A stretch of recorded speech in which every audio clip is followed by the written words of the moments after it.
आमचं बोरदरा गाव महसुली गाव नसल्यानं आमच्या गावाला आजपर्यंत स्वतःची स्मशानभूमी करता आली नाही, तर महिलांचा विषय तर दूरच, अशी प्रतिक्रिया गावातील ग्रामस्थ देत आहेत. मी अरुण पटवळ बोरदरा गावचा ग्रामस्थ आहे.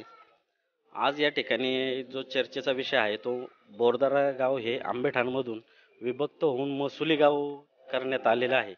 म्हणून या ठिकाणी सर्व ग्रामस्थ बोरदऱ्याचे आणि ग्रामपंचायतचे सरपंच, उपसरपंच, पदाधिकारी हे सगळे जमलेले आहेत. तर महसुलाविषयी सांगताना मेन विषय असा आहे की ज्या वेळेला ग्रामपंचायत विभक्त झाली त्यावेळेलाच विभक्त गाव झाल्यानंतर महसूल हा विभक्त होणं गरजेचं असतं. परंतु तो विभक्त न झाल्यामुळं बोरदरा गावातील मुले असतील किंवा महिला असतील किंवा वयस्कर लोक असतील याच्यासाठी खूप अडचणी आल्या. महसुली गाव नसल्यामुळं कुठल्याही प्रकारचं सरकारी अधिकाऱ्यांकडे गेल्यानंतर आम्हाला आंबेठाणला अशा अशा प्रकारची हे स्कीम पाहिजे असं सांगितलं जातं. तर ऑलरेडी आंबेठाणमध्ये ती स्कीम आलेली असते. म्हणजे आता लसीकरणाचा मुद्दा जरी घेतला तर लसीकरणाच्या वेळेला सुद्धा बोरदरा हे सेपरेट गाव आहे, लसीकरण द्या सेपरेट असं सांगायला लागलं. त्यामुळं बोरदरा गाव हे विभक्त होऊन नकाशावरती येणं फार गरजेचं वाटलं आम्हाला. म्हणून सगळ्यात तरुण मुलांनी एकत्र येऊन महसुली गाव करण्याचं ठरवलं. आमच्या अगोदरही हा प्रयत्न केला गेला, परंतु काही ठराविक लोकांनी सहकार्य केलं, काही लोकांनी सहकार्य केलं नाही किंवा आमचा कुठेतरी जुन्या लोकांचा फॉलोअप कमी पडला असेल, त्याच्यामुळं ते अडचणी आल्या आणि ते गाव विभक्त झालं नाही. आता तरुण मुलांनी, मित्रपरिवारांनी, सदस्य बॉडीनी सगळ्यांनी प्रयत्न केला, गाव विभक्त झालं आणि त्याच्यामुळं आम्हाला भविष्यामध्ये काय अडचणी ज्या येतील, आता ॲक्च्युली जर बघितलं तर बोरदरा गावची अशी परिस्थिती आहे, गावाला स्मशानभूमी नाही, स्मशानभूमीला जायला रस्ता नाही आहे. आज या ठिकाणी स्मशानभूमीमध्ये जर कुणाची एखादी प्रेत घेऊन जायचं असेल तर रस्ता नसल्यामुळे लोक प्रेत घेऊन पडतायत. पावसाच्या टायमाला अशी अडचण येते.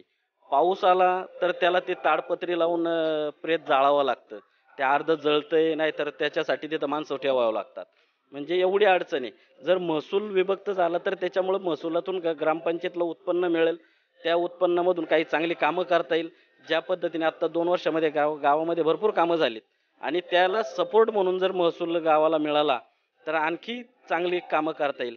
आता आंबेठाणमधून महसूल विभक्त होत असताना ज्यावेळेला आंबेठाणला बोरदरा गावच्या याच्यातला महसूल जमा झाला तर आंबेठाणने थोड्याफार प्रमाणामध्ये बोरदरा ही त्यांची वाडी आहे म्हटल्यावरती मदत करायला पाहिजे होती.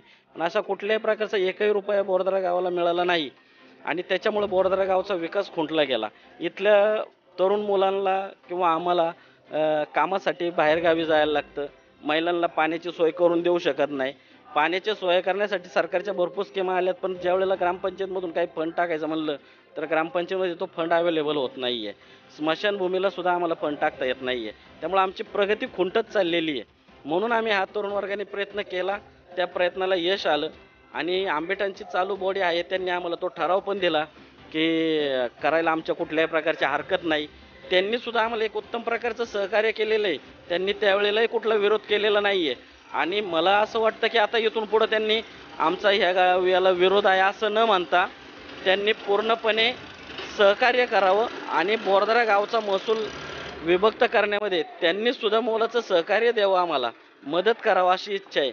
त्यांनी कुठल्याही प्रकारचा विरोध गावाला करू नये किंवा तरुण वर्गाला किंवा आमच्या सरपंच, उपसरपंच, सदस्य बॉडी असेल यांना कुठल्याही प्रकारचा विरोध करू नये. उलट तुम्ही सहकार्य केलं तर त्या सहकार्याचे आम्ही जाण ठेवणार आहोतच. असं कुठल्याही प्रकारचं वर्तन आमच्या गावाकडून होणार नाही आहे की तुम्ही आम्हाला विरोध करताय म्हणून आम्ही त्याला तुम्हाला विरोध करू, असं नाही आहे. बोरदरा हे यापूर्वी तुमचंच गाव होतं. आता कुठंतरी एक असं समजा की 2 भाऊ विभक्त होतात, म्हणजे भाऊ विभक्त झाले म्हणून भावाचं नातं काही समाप्त होत नाहीये. तर तुम्ही एक लहान भावाला सुद्धा मदत करावी अशी अपेक्षा एक ग्रामस्थ म्हणून मी करतो.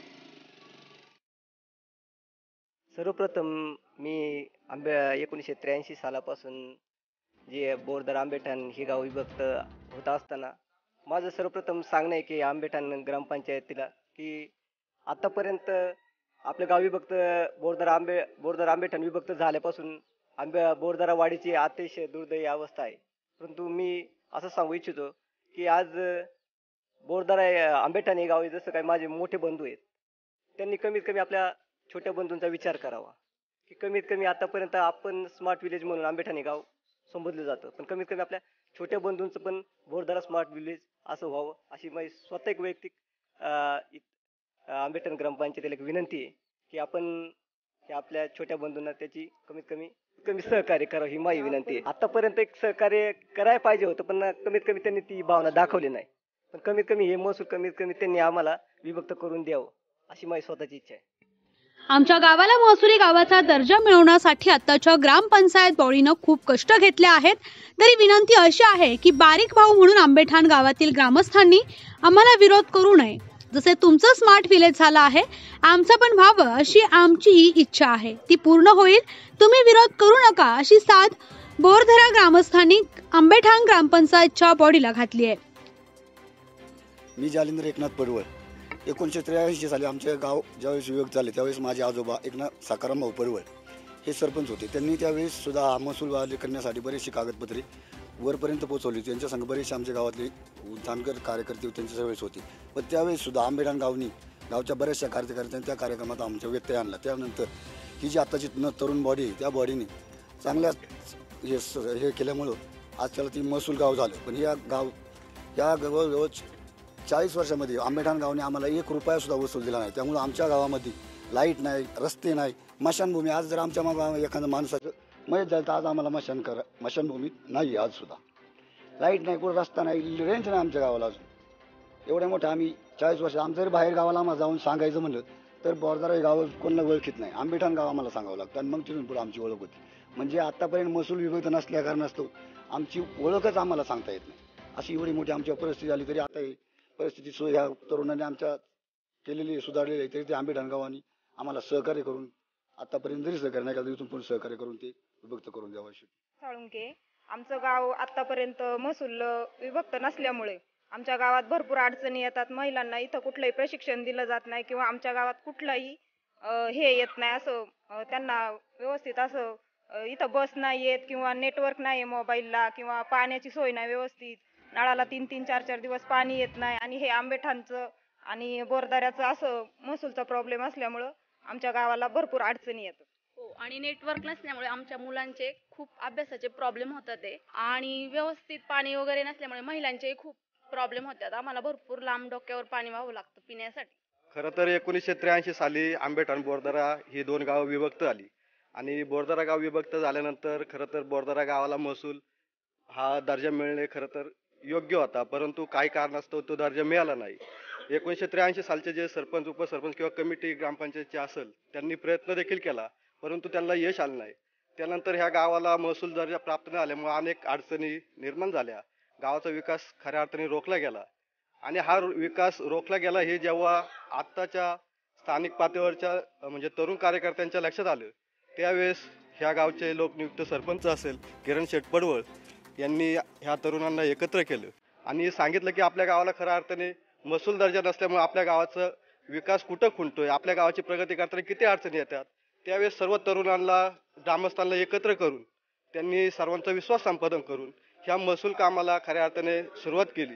विभक्त करण्यासाठी सुरुवात केल्यानंतर सर्व गावचा त्यांना एकमताने पाठिंबा भेटला आणि आज खऱ्या अर्थाने 2016 पासून ज्यावेळेस सुरुवात केली ते आज 2002 साली 2022 साली विभक्तचा दर्जा ह्या ठिकाणी मिळाला आहे. परंतु ह्या दर्जा मिळाल्यानंतर आंबेठाण गावातील काही ग्रामस्थांनी ह्यासाठी आक्षेप निर्माण घेतला. माझं त्यांना एकच विनंती आहे की तुम्ही 2000 साली ज्यावेळेस आम्ही तुमच्याकडे पाठपुरावा केला त्यावेळेस तुम्ही आम्हाला सहकार्य केलं आणि त्या सहकार्यामुळेच खरं तर बोरदरा हे गाव विभक्त झालेलं आहे. तसंच सहकार्य पुढच्या काळात देखील तुमच्याकडनं मिळावं ही आमची अपेक्षा आहे. आता कोणतेही फायदे तोटे किंवा पुढच्या भविष्याच्या दृष्टीने विचार न करता बोरदरा गावाला एक तालुक्यात नवी ओळख निर्माण व्हावी यासाठी आपण ज्याप्रमाणे 2016 पासून आमच्यासाठी एक सहकार्याची भूमिका ठेवली तशीच भूमिका पुढच्या काळात देखील ठेवावी हीच आपल्याकडून अपेक्षा व्यक्त करतो. आणि जो सरपंच असेल किंवा ग्रामपंचायतचे बॉडी असेल यांनी आणि तरुणांनी केलेले हे खरेच एक चांगला कार्यक्रम किंवा चांगलं कार्य हाती घेतलंय त्याला हे यश मिळालेलं आहे. त्या यशात सर्वांना आनंदी व्हावा, दोन्ही गावांनी हा आनंद व्यक्त करावा असं मी अपेक्षा या ठिकाणी व्यक्त करतो. जे आमच्या गावाच्या महसुली हद्दीत जमीन गट सहभागी केले आहेत ते कुणालाही लपून केलेले नाही. त्यामुळे जे झालं आहे ते योग्य झालं आहे. आम्हाला आतापर्यंत जे सहकार्य आंबेठाण ग्रामपंचायतने केलं ते याही पुढे करावं आणि आमच्या गावाचा सर्वांगीण विकासासाठी सहकार्य करावं अशी भावना गावातील ग्रामस्थांनी बोलून दाखवली आहे. न्यूज 15 मराठीसाठी आशिष ढगे पाटील सह विश्वनाथ केसवड, चाकण, पुणे.